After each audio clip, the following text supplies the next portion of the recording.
Capcom is on a generational run, my boys. Dragon's Dogma 2 is finally getting an expansion. We knew that this will happen because the sales for this game were absolutely juiced and successful, so it only was a matter of time until a new expansion. And this expansion promises to do pretty much everything that players wanted. New enemies, new bosses, new abilities, a lot more enemies. Did I already mention that? Because people want a lot more enemy variety, and it looks like we are getting it.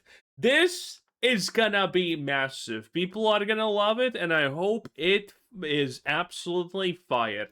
Dragon's Dogma 2 is finally getting the updates and changes that we've been waiting for. Capcom has officially revealed Dragon's Dogma 2 Dark Arisen alongside a brand new region, story, and endgame challenges. Plus, we're actually getting major updates that address some of the community's biggest feedback points into the base game. So, let's break down everything we know about Dark Arisen, what it means for Dragon's Dogma 2, and Look at this. This is already so much Dragon's Dogma. Just from looking from this is what people want. And people are getting what they want. And every time that happens, as gamers, we win massively. why this could be the exact expansion that many of us have been waiting for. But before we get into the new content, we should talk about the name Dark Arisen and why it's a big deal. Going back to 2013, the original Dragon's Dogma received its Dark Arisen expansion, and it pretty much became what is now regarded as the definitive version of the game.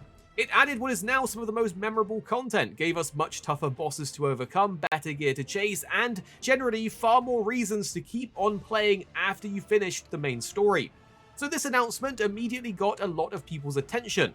Also, seeing Capcom bring back the name Dark Arisen naturally raises expectations because for many fans, as said, it had such a massive impact on the original game, so we're kind of expecting it here too. But what's interesting is that Capcom have openly said this expansion is built around 3 goals: enhanced gameplay, expanded adventures, and enticing value.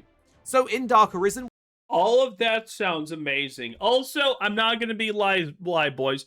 When this drops and we have day 1 DLC, buy 1 million gold for $5, I'm not even going to be mad, okay?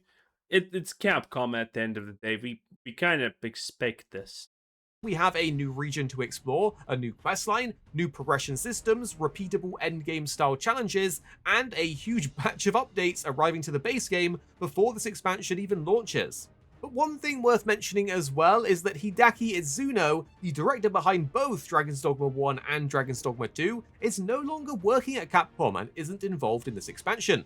He left the company in 2024 after being at Capcom for more than 30 years and is now leading a new studio under Tencent's Lightspeed Studios, where he's working on an original AAA action game.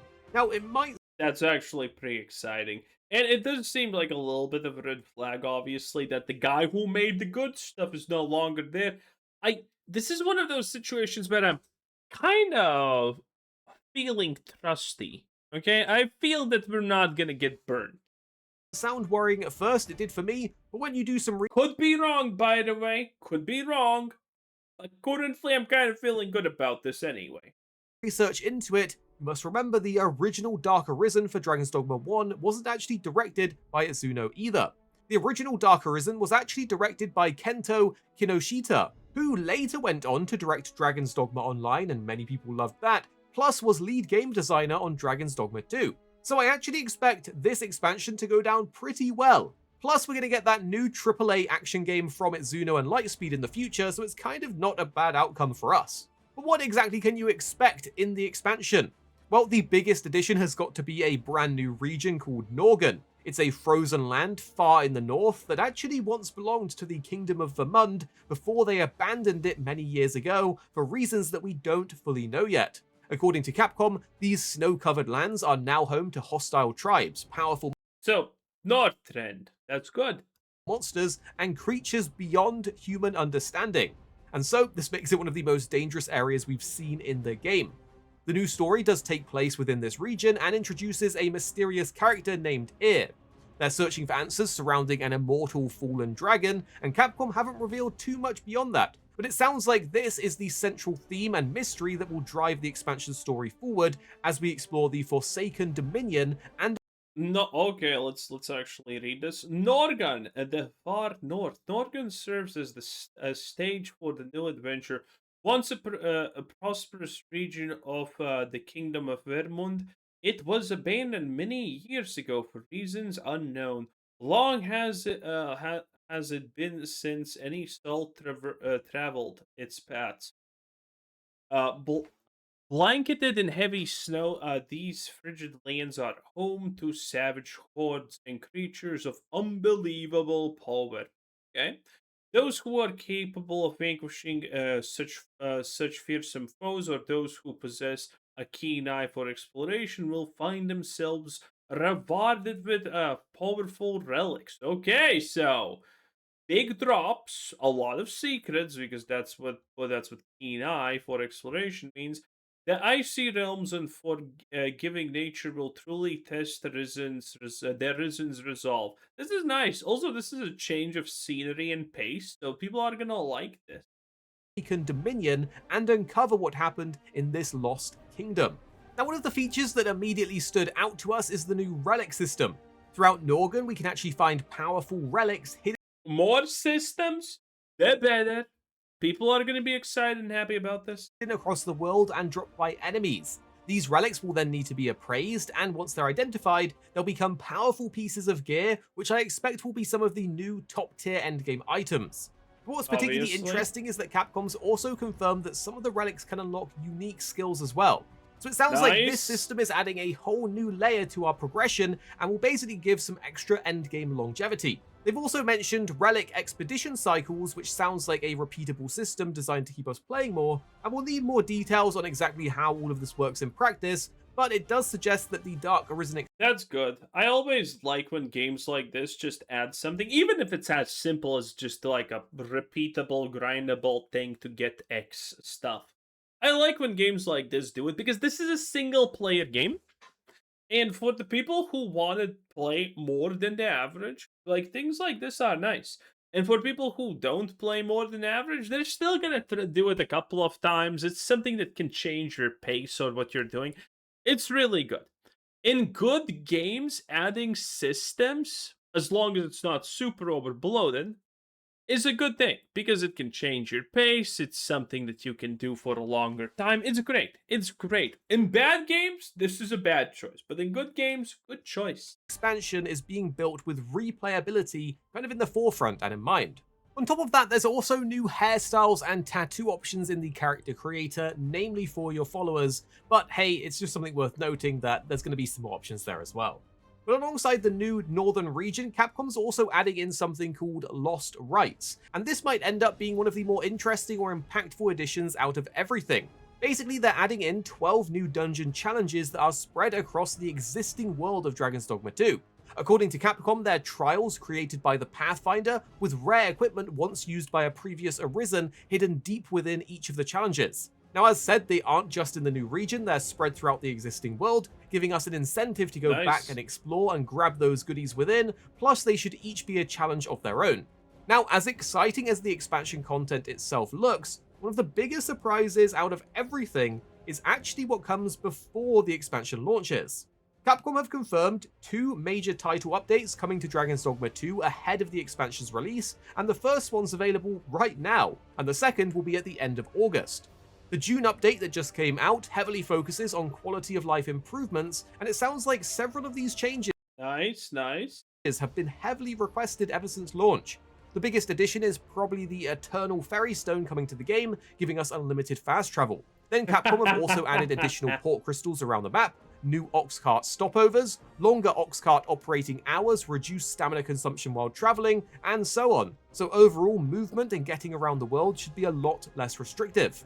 There's also a surprising amount of Okay, that was a big thing that people debated about the game. Should the traveling be made easier? And yeah, the answer is probably yes at the end of the day when you consider everything. At some point, everyone wants to fast travel. smaller improvements that really add up. Quest rewards have been increased, dungeons equipment has been improved, treasure chest rewards have been adjusted, in prices reduced, ferry stones are now cheaper, and your followers, whose proper name I won't say because YouTube misunderstands it every time I do, have received a number of improvements as well. One of those that stood out to us is a new Guardian specialization for your followers.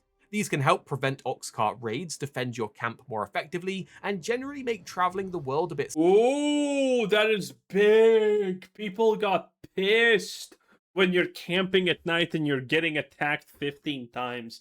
People are gonna love that. Safer. It's definitely not a flashy specialization, but it's nice to see something new like this being added in for free. And to be honest, while today's update is pretty substantial when you look through the changes, the August update is where things get really interesting. This update honestly feels like it's going to have the biggest impact on how Dragon's Dogma 2 actually feels to play, and in my opinion, really does suggest we should jump back in and see how we feel about it after those changes. The first major addition is to do with performance. Capcom have confirmed optimization improvements across all platforms, and while we need to see just how impactful they are, this is of course a common complaint since launch, so it's good to see it being addressed again. Okay, boys, place your bets. 5 FPS in cities or maybe 15. 15 FPS in cities sounds pretty good at this point. Then we're also getting additional save slots, another thing people have been begging for. The game will go from 1 save slot to 3 separate save slots. And then the update's also adding in a proper Mage, Ranger, Fighter. Okay, yeah, makes sense. cure for Dragon's Plague, with a new item called the... Okay, can we get like some kind of expansion that allows us to deal with the Khajiit infestation? Listen, boys, I'm not saying I'm implying anything, but I mean, do you want more Khajiits in your neighborhood? Questionable. proper cure for Dragon's Plague, with a new item called the Dragon's Bulk Draft. But perhaps the biggest gameplay change in the entire update and out of everything is increasing the number of skill slots we have from 4 to 6. Now, ever since Dragon's Dogma 2 launched, one of the most common pieces of feedback from long-time players is how having only 4 active skills feels restrictive. And the combat is already pretty much the strongest part of Dragon's Dogma 2. So having 2 additional skills to take into battles is going to open so many possibilities up. It should make pretty much all of the vocations feel considerably better to play. And in particular, I'm really interested to see what this will do for the Warfarer. One of the limitations of that vocation is that you had to balance your skill slots across the different weapon types that you would bring in, because it's kind of like a jack of all trades. But with 6 slots available after the update, there's suddenly a lot more room for trying different things out. But beyond that, Capcom's also making substantial changes across nearly every other vocation in the game. Fighters, archers, warriors, sorcerers, mystic spearhands, tricksters, and more all receive adjustments, new functionality, or even balance improvements. Some of these are simple tuning changes and they're kind of more lesser, while others are a lot more significant. The mage and the sorcerer, for example, get access to a new magic barrier mechanic, the tricksters receiving an entirely new core skill called the buoyant broom, and several more vocations are seeing adjustments to their skills, their combos, and more. There's also a major change to the follower system, with new commands being added, the AI being improved, and generally your companions should be a lot more proactive on both offense and defense. And well, when Capcom first announced this Dark Arisen expansion, many people started immediately thinking of the original expansion, and that sets the bar pretty high. Whether or not it's gonna be like the original expansion, because the Dragon's Dogma thing is, it is the first game, and when you finish Dragon's Dogma 2, the first game, you actually unlock the second game. So this expansion is probably literally gonna be just the same expansion as in the first game, and then there's gonna be a twist on it. Well, maybe. I'm not 100% sure, obviously, but I mean, they did that with the whole fucking game.